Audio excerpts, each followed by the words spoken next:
Air travel is, of course, the main way Ebola is being spread to countries outside the infected zone in West Africa. Today, the Centers for Disease Control will begin to roll out a new screening process at 5 U.S. international airports.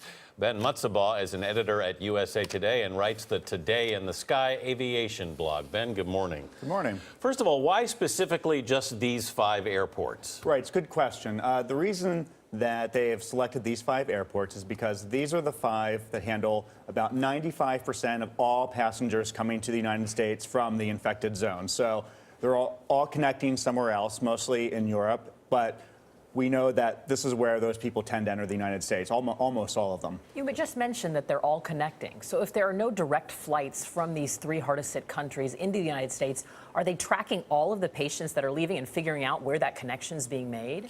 Yeah, that's something that the Customs and Immigration typically does. If you've signed up for Global Entry, you put your fingerprints on the scan at the Global Entry kiosk, and they know where you've come from. They say they're going to be able to do that for the other passengers as well as part of the normal process. So if you've left Guinea, Sierra Leone, or Liberia, they should know that that's the point of origin, and those are the people that will be selected for the enhanced screening.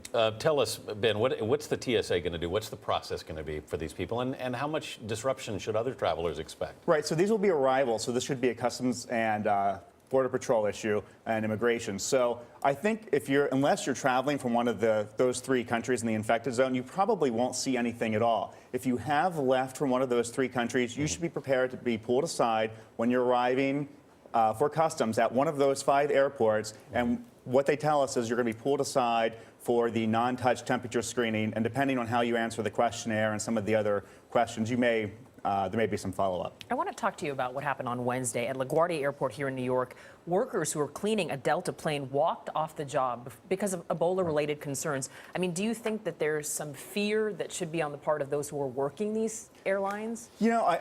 It's a scary topic. So I think, whether you're a passenger or an airport crew, there's a lot to be afraid of. In this particular incident, there's a union organization effort going on. I think this is maybe part of that process playing out there, but it is a real concern. But if we use the guidance from CDC, they've been very clear that the risk from traveling by airplane is very low. So it's in the news. It's hard not to be scared about it, but I think it's also maybe a good time to step back and take your breath and really figure out that it's a low risk.